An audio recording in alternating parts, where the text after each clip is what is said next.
want Republicans dead. Well, folks, as you saw last night, Donald Trump put in the single worst debate performance in the history of modern presidential debates. And I'm not exaggerating when I tell you that, to use a technical term of art very frequently applied in debate prep, Donald Trump screwed the pooch. He utterly embarrassed himself last night. He flamed out. It was a humiliating, absolutely unredeemably bad performance at every possible level. It was self-destruction at a level, as he would like to say, no one has ever seen before. It was that bad. It was a disaster. It was a catastrophe. This was elder abuse, folks. It was so bad that Donald Trump could deploy armies, teams of linguists and semioticians and PR people for months to try to come up with a term to describe the absolutely cataclysmically terrible performance he put in last night. It was self-destructive. It was self-indulgent. It was absurd. It was packed with lies, which, none of that is shocking. But what was truly, truly amazing was that we saw the moment last night. You saw the moment where the complete inversion of the trap that Donald Trump had set for Joe Biden was complete. The trap he set for Biden for months, for years, really, was he's too old. He's not on point. I'm younger, sharper, smarter. Well, last night, Donald Trump was given an industrial-grade ass whipping by Kamala Harris. She not only won the debate, but he lost the debate. The only thing that would have made this debate more humiliating for Donald Trump was if he was out there in a gimp suit and a ball gag being led around by Kamala Harris on a chain on the floor. This was humiliation in the most extraordinary degree. Look, you knew it was going to go badly for him right in the beginning because he dropped two words almost in the first minutes of the debate: Springfield and Aurora. Now, what does Springfield and Aurora have to do with this presidential debate?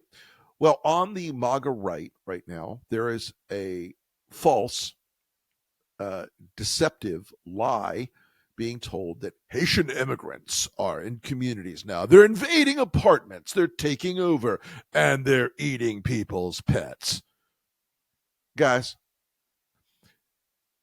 this is so dumb that in the catalog of dumb shit, on the peak of dumb shit mountain, this will be built like a Greek fucking temple on the peak of dumb shit mountain, because it was obviously bullshit. And yet Trump couldn't resist it. He couldn't stay away from it. He couldn't stop himself from going down the rabbit hole, which inevitably led him to what was the most bizarre, ridiculous, cringy, painful moment I've ever seen in a presidential debate. And this includes having watched and been at an awful lot of presidential debates. I don't think there's a moment that rivals this. I mean, the disaster that he brought for himself because of Springfield and Aurora. Now, why? Because he felt like he had to get his immigration hits in. That was his big thing. But he goes down this fucking rabbit hole about people eating pets. And you could feel a change in the national press, in the political atmosphere, even among his own supporters, because they started losing their minds. They understood how bad this was, how catastrophically bad this was. And he lost it in ways beyond just their eating pets thing. He lost it on the things that a debate matters about. He didn't connect with people. He only talked about himself. It was internally directed. She was externally directed. He looked bad. He sounded bad. He didn't have the physicality, the tone, the humor, the connection. He didn't have the facts on his side. He didn't have style or presentation. He sat there at his podium looking straight down the entire time, except when he's making the duck face that he does. It's a real tell for Trump when he's nervous in a debate. He makes the duck face. Um, he couldn't look at her. He couldn't look up at her. She had her eyes on him all night long. She was watching her prey. She was playing with her food. And she had him from the jump, manipulating his mental space, manipulating Trump's brain. She walked across the stage like she owned the building to shake his hand. He was shocked. She immediately launched into a long soliloquy. It was a set piece, but connecting with regular voters, talking about what she will do for them, addressing their concerns. Things are expensive. I'm going to work to fix it. Houses are too expensive. I'm going to work to give you a home buyer tax credit. It's too expensive to raise a child. We're going to increase the child care deduction. On and on and on. She effectively communicated over and over and over again during this debate that she was for you, that she was for us. For Trump, it was the long cavalcade of his bullshit, his lies, his weirdnesses. I won the election bigly.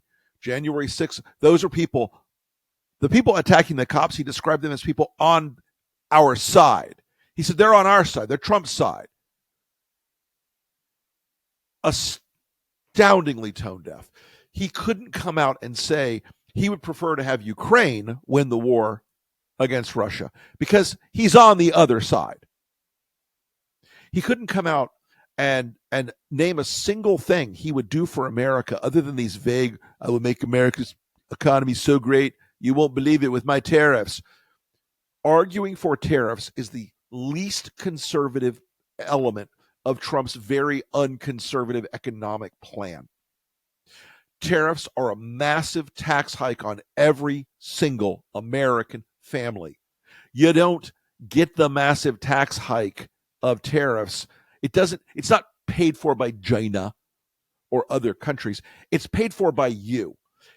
This guy blew it in so many ways last night because she rattled him, because she messed with his brain, because she fucked him up from the get-go. Nothing about his performance was steady or smart or canny or effective. Nothing about it worked. It didn't work because he's lost it. We saw it last night. The media saw it last night. His base saw it last night. They saw a man who is diminished, who is small, who is weak, who is losing. Every single person in that debate hall, in the spin room after, when Trump went around the spin room desperately trying to reset, they got it. They knew. You could see Stephen Miller and Matt Gaetz walking into the spin room. There's a photograph. You can find it. Looking absolutely funereal, absolutely desperate. They knew they had to go in and unspinnably try to reset something. He took the hook over and over again. She gave him she threw the bait out the first time, and I think she thought maybe it'll work, maybe it won't. But he took it. She did it again. She said people leave Donald's rallies because they're bored and exhausted. And Trump took the bait.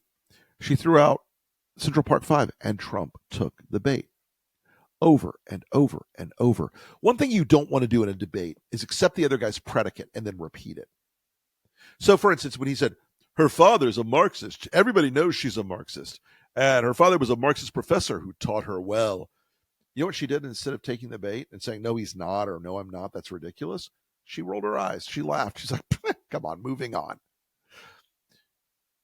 Donald Trump kept taking the bait over and over and over. On abortion, he took the bait and is out there saying, they're killing the babies after they're out of the womb. It's insane. ABC fact-checked Donald Trump 4 times during the debate where he told the low number I heard was 33. The high number I heard was 81. And I think the 81 number was him repeating certain lies over and over again. But the idea that on abortion, he was trying to navigate this impossible position. As I said, it was between the Scylla and the Charybdis of wanting to brag about ending Roe to keep the evangelicals happy and wanting to lie and say he wouldn't go for a national ban to address the fact that moderate Republican women are running away from him in droves. all of it came down to this clumsy, broken, stupid answer when he said everyone wanted me to do that. Everyone wanted Roe to be overturned. No, Donald, that wasn't where Americans were. And just the lies that he kept telling about it. And again, Lindsay Davis from ABC, to her great credit, in a very professional, calm, steady way, said the following: there is no state in this country where it is legal to kill a baby after it's born. Madam Vice President, I want to get your response to President Trump. She ended him. He couldn't respond to it. She passed it to Harris legitimately. That's the rules of the debate. And Kamala Harris proceeded to give an answer on abortion that wasn't like the old Democratic Party tropes about feminism or anything else. She talked about how the abortion bans are hurting young women, hurting women who want to have children, hurting women who have been raped, hurting women who are the victims of incest. And she made it so that the argument here wasn't about the Trumpian bragging about ending Roe or anything else. She talked about the harm these states have done. And I know from some folks who had dial groups last night, and I know from some folks who did some polling on it last night, that answer that she gave knocked the ball out of the park.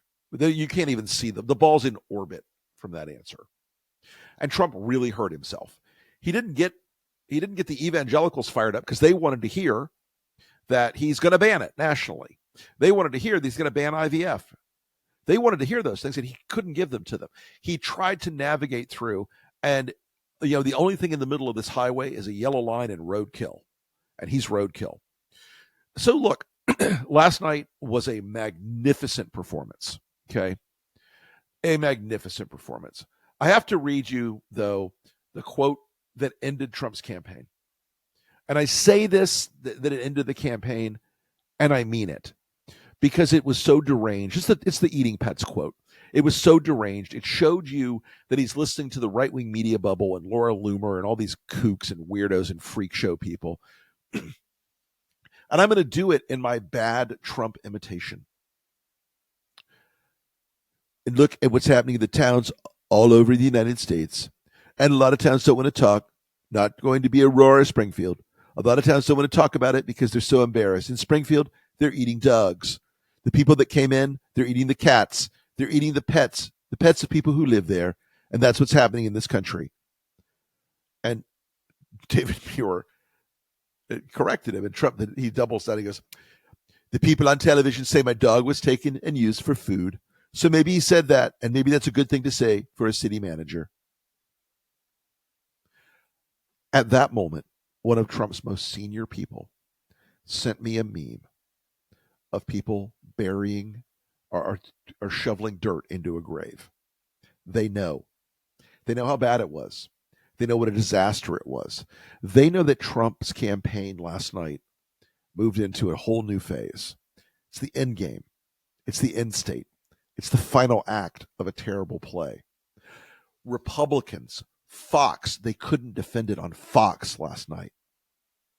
The only attack vector they have right now is saying ABC was unfair to Trump.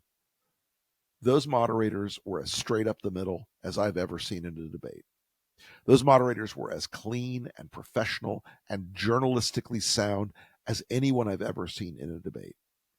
They played it right down the line. They played it by all the rules. They did fact check Trump in real time for his lies. And I know how outraged the conservatives are about that. I know how heartbroken they are about that. They're out today saying, take away Fox or ABC's broadcast license and sue them for election fraud. Get the fuck out of here. Okay? This is a debate that will go down in history showing Trump is unprepared, unsuitable, unfit, unhealthy, unsound, unready, unqualified to be president for a second term. It is a debate that ended the debate. You saw two people on that stage last night. Kamala Harris is qualified to be president, ready to be president, and America will welcome her as president. Donald Trump promised a trip back down into the madness and the chaos and the cruelty and the conspiracy and the lunacy and the failure of his administration. And no one wants to take that trip. She owned him last night. She wrecked him last night. She was in his brain. She was the better performer. And that's what rankles for Trump most of all. She was a better performer. She owned the stage. She owned the topics. She owned the camera. She owned his entire campaign. She ate him up. She, again, played with her food last night until she decided that she was done with the prey and wanted to end it. You will go back and look in the future that this race will still be close. It will still be tough. We still have a long way to go. But you will look back all the way back to 2015 and that first debate performance Trump had with all those Republicans. And he was tearing them apart. He was ripping them limb from limb. They didn't even know how to respond. They had no way to fight back. They couldn't figure it out. Their brains were broken. Last night, after Trump's been through 20 plus debates, 28, I think it is, last night, you saw the end of that streak. You saw the end of Trump. You saw his campaign broken.